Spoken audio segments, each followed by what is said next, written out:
Okay, thank you. Sorry, thank you. Thank you so much for the introduction. And is everyone seeing the PowerPoint that's up and visible?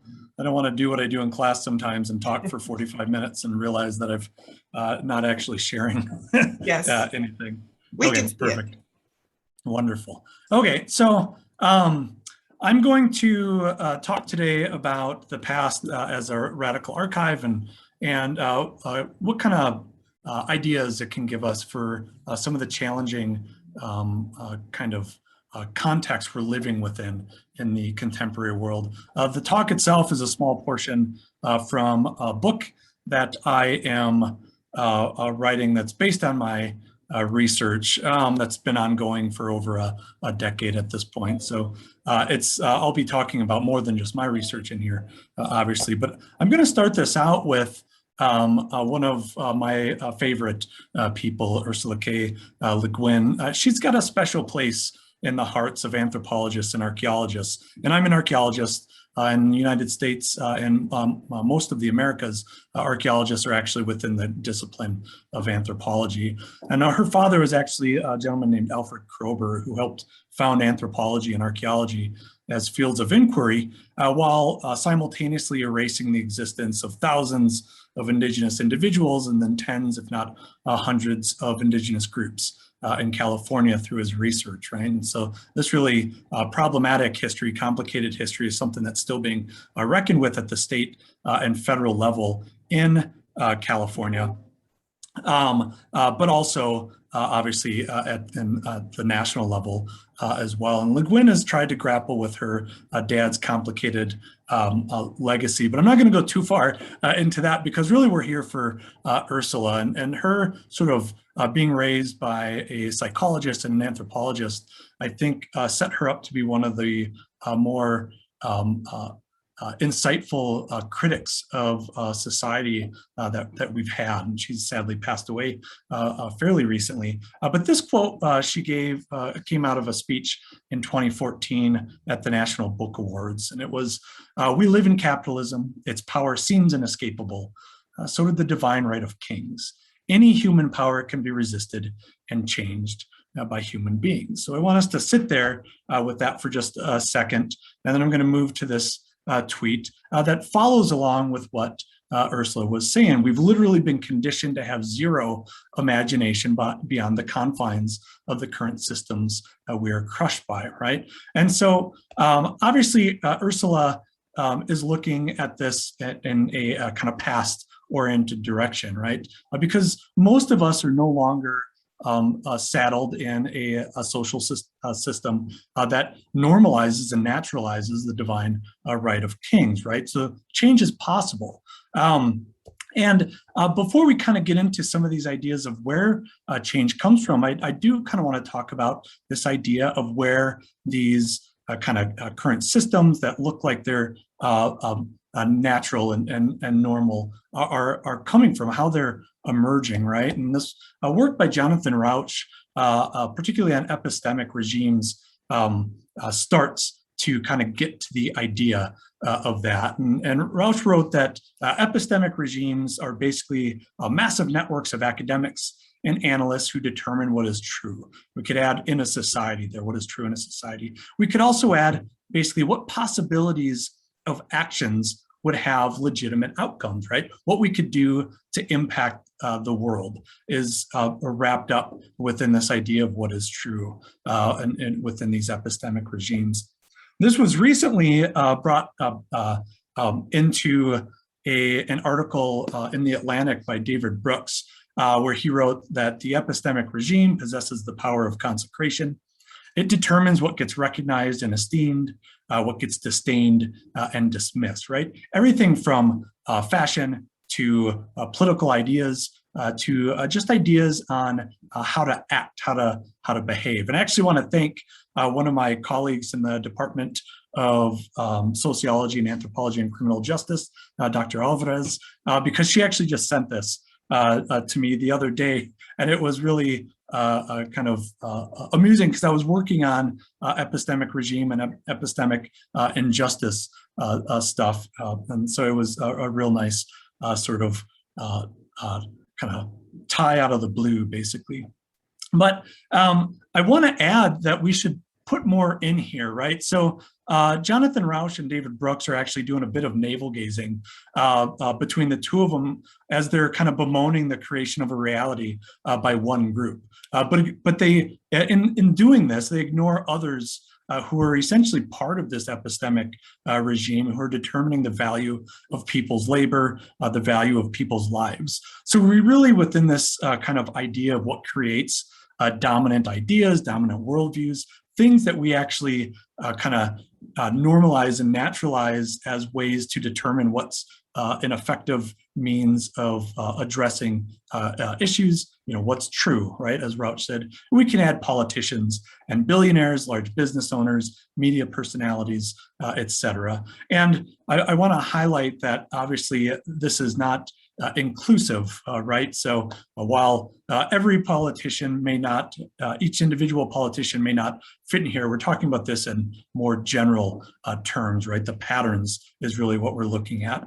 So Brooks and Rauch actually use this term epistemic regime to be indicative of patterns of what I guess what we could call conquest of a different kind of ruling groups, quote unquote ruling, right? We live in a republic, so the kind of those patterns are definitely shifted from the time that Ursula K. Le Guin was talking about. But they see these things as being structured along modern political divides in the US in particular. And they're not really, right? The network of who determines what is true crosses all of our political boundaries. Who determines the value of people's labor, who determines the value of people's lives, who determines what questions we can answer and what ask, there we go, and what answers we can get from them are not politically restricted.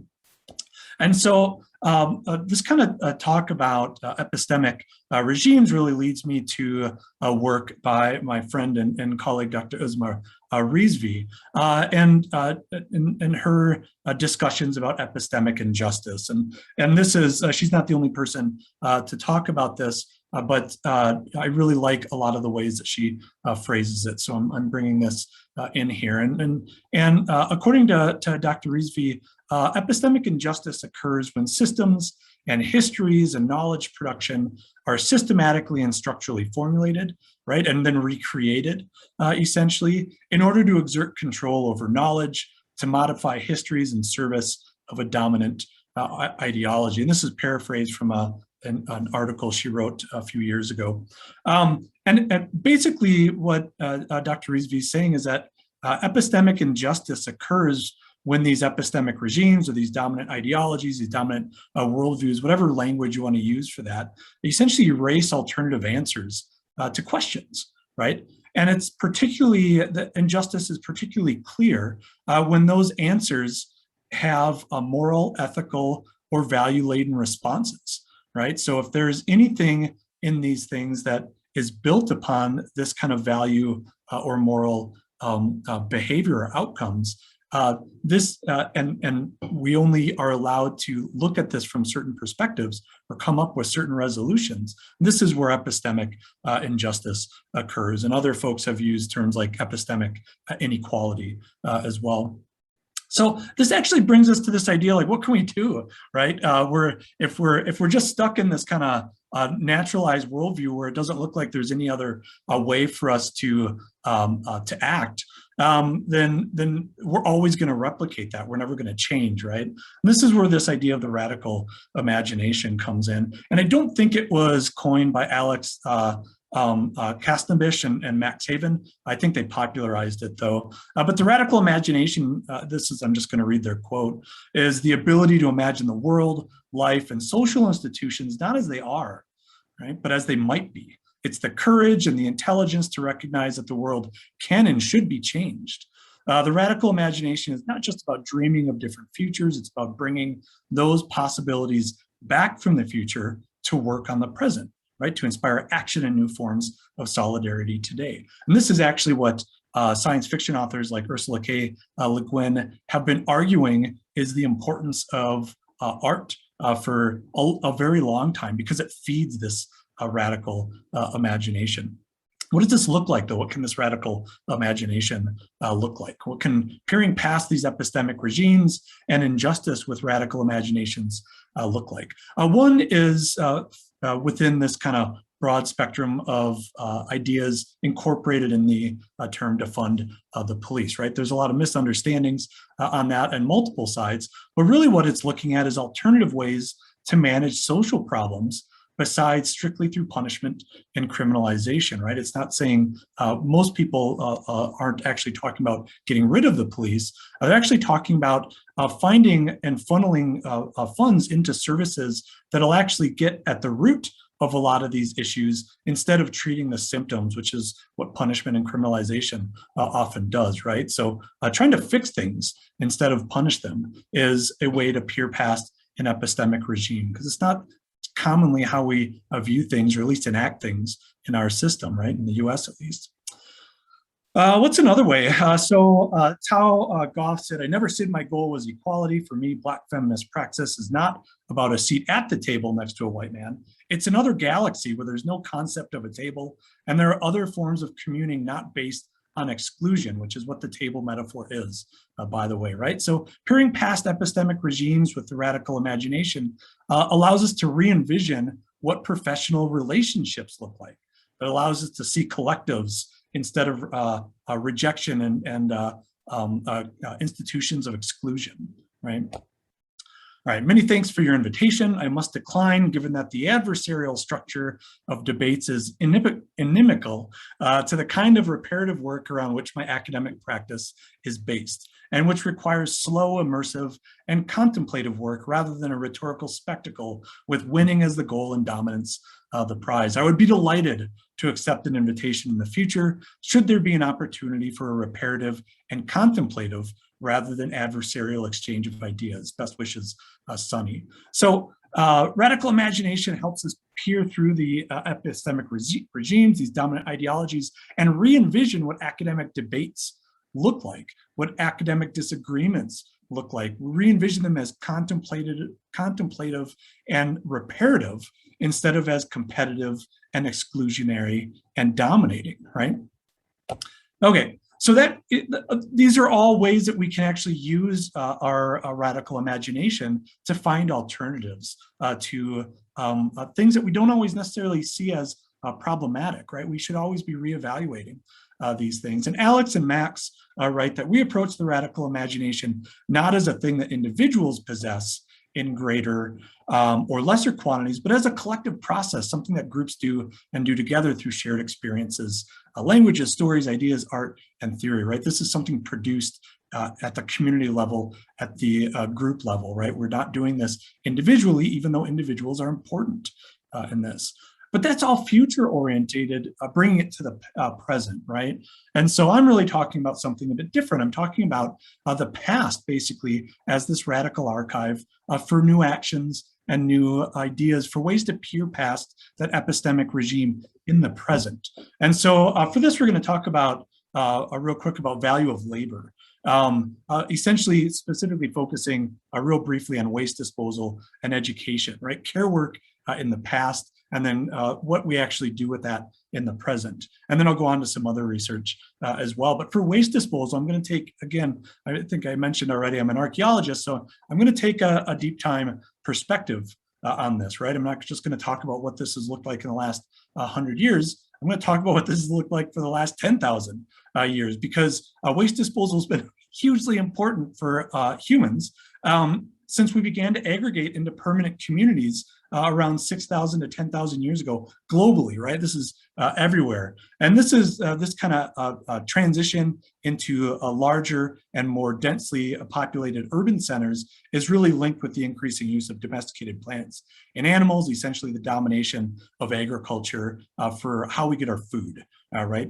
And at the same time this is happening, partially because of agriculture and its concomitant kind of negative health impacts, but also because of this massive kind of packing of people and animals, there was a large-scale decrease in human health and age at death every time wherever this happened at, right? There's a massive rise in disease epidemics and even just in diseases, period, as decreased spacing between individuals and their animals led to this easier transmission and more frequent jump of diseases from animals to humans, right? So diseases became more common and more deadly.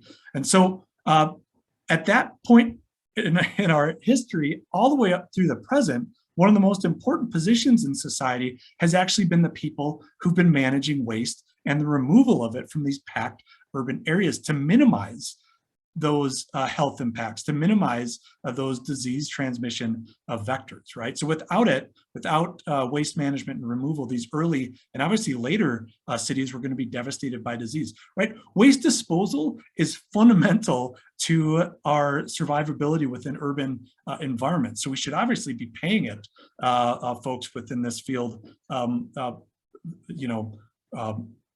the actual value of their labor, right? Since it's so important for our success. But in the present, in the United States, we pay folks working in waste disposal who aren't in administration or management about $35,000 per year. And this is actually less than the national average income, right? It's 8% below. To give an example of comparison of the top 20 paying careers in the US, a couple of them, CEO average $185,050, and computer and information systems management average $151,150 per year, right? Dramatically lower than what waste disposal folks earn, dramatically less money than those folks, right? All right, what about education? This is something we all care about at Highlands quite a bit. So as a species, Homo sapiens sapiens, we've been around for about 300,000 years. We evolved about 300,000 years ago as a cognitively modern species, which basically means that our brains work the same now as they did back then. We've been around for about 70,000 years, right? So our brains have been at the kind of evolutionary place that they are at now for about 70,000 years. Our taxonomic order, primates, primates first evolved from other species out of the class Mammalia, somewhere between 85 to 55 million years ago. I usually tell my students about 65 million years ago, but primates evolved to have significantly longer subadult periods than other mammals. So the main goal is that all primates actually learn through social processes. And this extended subadult period is actually really instrumental in teaching children how to better survive. That's how evolution actually works. If you're more likely to have kids, and then your kids are more likely to survive and have kids, that's what evolutionary success looks like. So this extended subadult period for social education, social learning, is an evolutionary a tool. It's a survival mechanism with an extremely deep order in our history in our order of primates. Our species, right, Homo sapiens sapiens, we amplify this. We've got the longest subadult period of the primates, and we rely most heavily on education to be evolutionarily successful. And so education itself, right, whether we're thinking about it in terms of like a formal institution of education, but the actual system of education itself is one of the oldest and most important tools for our success as a species and continued survival as a species, right? And this is actually how we're keeping up, right, through advances in technology and culture, all of which is dependent on education. Education is waste disposal was a foundation for successful cities. Education is a foundation for the survivability of our species. Clearly, we pay educators in accordance with that importance, right? Well, the average base salary for teachers in the United States out of 24,000 salaries reported is about $15 an hour, 31,000 per year. I believe the average salary, not base salary, but average salary is in the high 50s across the United States for educators from pre-K up through university, right? Now, compare that again to CEOs who are making on average $185,000 a year, and computer and information systems management folks who are making on average $151,000 per year. Now, this is, I use those two as an examples to compare against folks in waste disposal and education, not because I'm saying CEOs shouldn't make that much or that people in computer and information systems management shouldn't make that much, but to say that we're probably heavily undervaluing things that are fundamental to our success within urban, even really rural environments, and as a species, right? We're heavily undervaluing these. And this is a product of the epistemic regime, right? People determining what types of labor we value. Okay, so when we look at the past, and those are just two quick examples, it helps us confront epistemic injustice kind of arising from these regimes. So the radical imagination helps us see a world that's functioned with different truths, basically. And so that actually brings us to Dean Spade's work on charity and aid. And Dean Spade, they found in the US that charity in general is typically top-down, it's hierarchical. There are clear inequalities between charity workers and donors versus the recipients. Nonprofit administrators and donors decide what recipients need. Nonprofit administrators and donors decide what recipients need to demonstrate to be considered legitimate recipients. Often this actually means performing values and truths held to be important by those who create these epistemic regimes, right? So in the language that Dr. Riesby was using, epistemic injustice is structurally present within these contexts, right? So these types of charity, the way charities organized in this way helps to reinforce social, political, and economic hierarchies that already exist, right? Aid is happening, but it's simultaneously reinforcing these inequalities. So what does the past have to tell us about potential different truths around how charity and aid might work?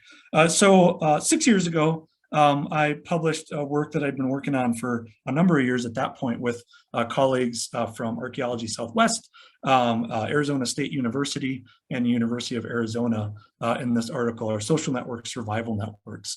And this was basically looking at changing patterns of relationships in the American Southwest from 800 years ago to 550 years ago, so 1200 to 1450, when there's a wide-scale environmental crisis. It was a drought that happened during the late 1200s and early 1300s.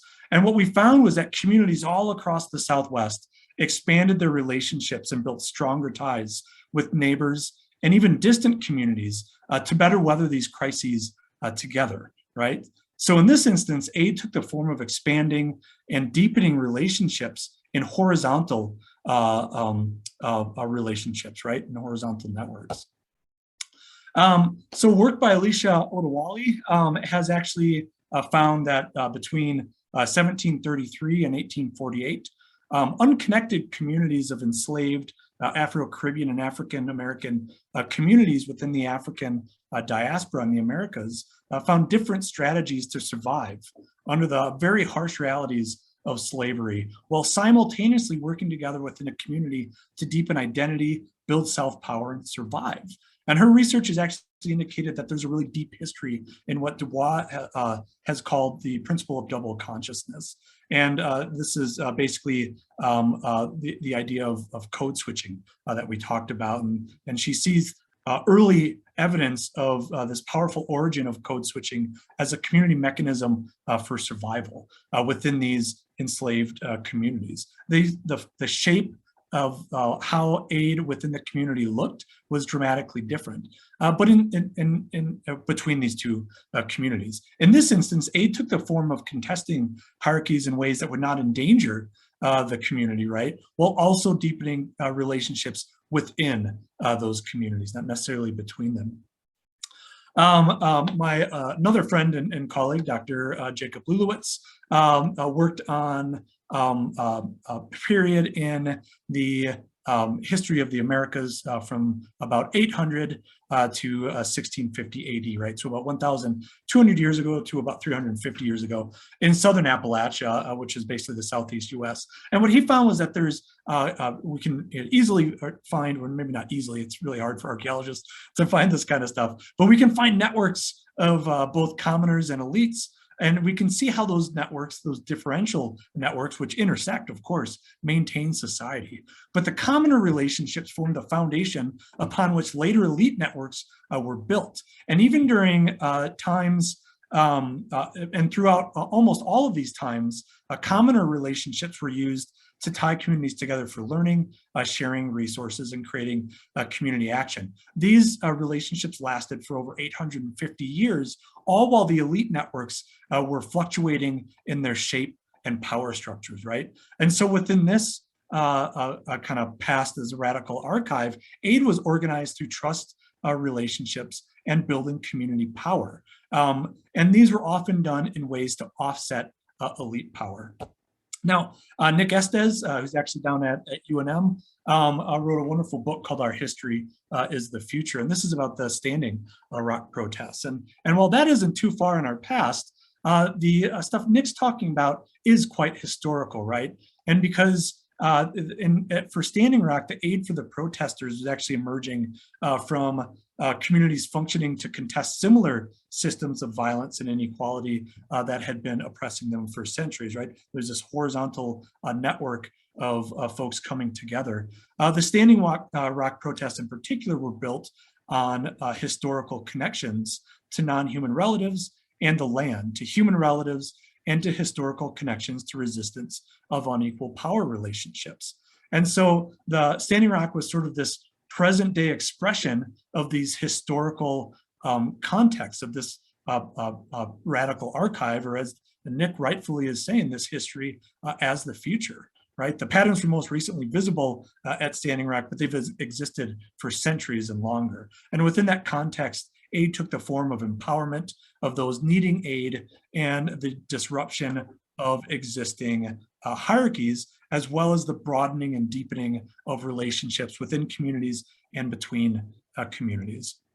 Okay, and this last one is actually another work I've done from 1100 AD to 1300 AD in the northern Southwest, basically northern New Mexico, with an ancestral Pueblo group that left worsening conditions of political and economic inequality in what's now southern Colorado and portions of the far northwest of New Mexico, some potentially coming from as far away as Nevada, to reorganize society in ways that had all committed to producing food resources that were distributed. Markers of inequality disappeared and markers of equity and sharing appear. So aid took the form of erasing inequalities and deepening relationships between communities. What does this all mean, really, though, right? In some ways, the past as a radical archive, these lessons are similar to the radical imagination, but the past as a radical archive is about bringing those possibilities back from the past to work on the present, to inspire action and new forms of solidarity today, to find new truths, as it were, right? It's about finding lessons and experience in the experiences of those of us who came before, finding lessons of success. It's about finding new ways of viewing our truths, new orientations, following Sarah Ahmed's work. It's also about direct action in the present in ways that will create positive results instead of reinforcing structures that have created the problem. And this is another kind of concept called prefiguration that I'm not going to get into. But altogether, these are radical lessons from the past that ask us to reevaluate the current systems of aid that we have in place that Dean Spade, they lined out, right? And which often reinforce existing hierarchies, ask people to perform specific patterns of behavior that also reinforce then these existing hierarchies, right? It's cyclical and self-reinforcing. And so there's focuses instead on equality between everyone involved. There's focuses where recipients determine the nature of need and how to ask for help. There's a focus instead on reinforcement, not on reinforcement, but on contesting existing hierarchies. So me and a group of colleagues actually organized a multi-ethnic, multi-gendered, LGBTQ inclusive international group of archaeologists about 5 years ago. And about 2 years ago, just a little bit before I was hired here, at Highlands, we applied these lessons in a microgrants program that we created and co-managed with our donors and grantees. That's called the Black Trowel Collective Microgrants, right? Because the Past as a Radical Archive isn't about just finding out about this, it's about applying it. And so one of the things that we talk about with our donors and our grantees is that just simply apply through our application form, and we'll do our best to get the requested amount to you as soon as possible. You don't have to explain yourself. We get that our lives can be complicated and strongly believe that we as financially marginalized people are the best arbiters of what we need and the experts on our own lives. We reject the all too common pattern in academia and everywhere that demands historically underrepresented and working class people prove their worthiness in a system that ignores structural inconsistencies in students' backgrounds or expose and perform their need and trauma for some committee in order to get the money that we require. Our goal is to start a relationship with our grantees through trust instead of an assumption that they're lying, i.e. through proving need. Minority and working class students are already forced to navigate these types of distrustful relationships with their institutions while their financially comfortable peers are not. And this has had a huge impact, I think would be an understatement. So the microgrants program has resonated so strongly with folks from all backgrounds and beliefs and political spectrums that in the first year, we were able to help hundreds of archaeology students in need around the world by distributing over $50,000 US dollars to more students in more than 20 countries. Many of them had been completely disconnected from traditional sources of aid and devastated by COVID-19 and police and state actions during the uprisings, not just in the US, but abroad. The application only takes about 5 minutes. We verify the archaeology and student status of applicants, nothing more than that. As a comparison, the official Society for Archaeologists in the Americas, which has existed for almost 100 years at this point, has about 7,000 members and only gives out approximately $50,000 a year in aid. Students are expected to perform where they fit within this kind of epistemic regime, a process that generally creates barriers of structural violence. For a lot of archaeology students from BIPOC, working class, and backgrounds from other historically excluded groups, particularly if they see concerns with the ethics inherent within the dominant ideology that kind of drives archaeology in the US.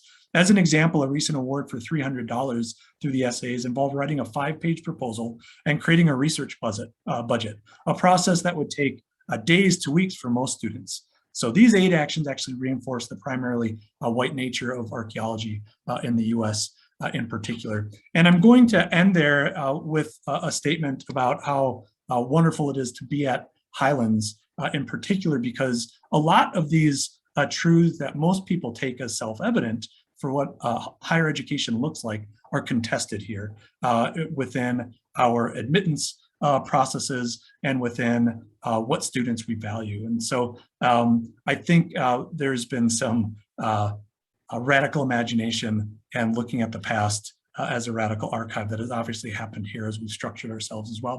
So I'm going to say thank you all for sitting and listening to me during this, and I'll take any questions that folks want to throw at me right now. You may also put questions in the chat if that's easier for you, if you don't have access to a microphone.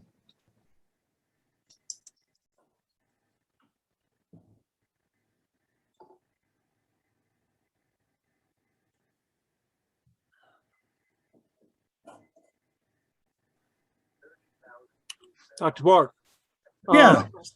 Question: do you see this radical imagination as any sort of a dynamic or a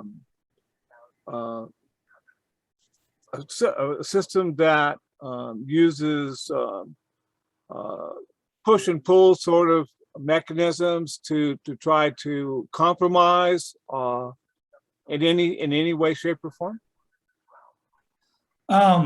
So, you know, I think in terms of actually trying to find alternative options, you know, it's not so much about whether people are going to be uncompromising or compromising. It's about finding alternatives, period, right? And being able to implement them. And so in some of these, I think folks are looking at ways to implement that involve compromise, and others people are quite concerned with compromise, because instead of actually renegotiating these relationships and kind of contesting this epistemic regime, right, these structural inequalities, instead that sort of compromise can sort of rebuild, right? And so the idea, I think, within this last sort of aid that I was talking about is called mutual aid instead of charity.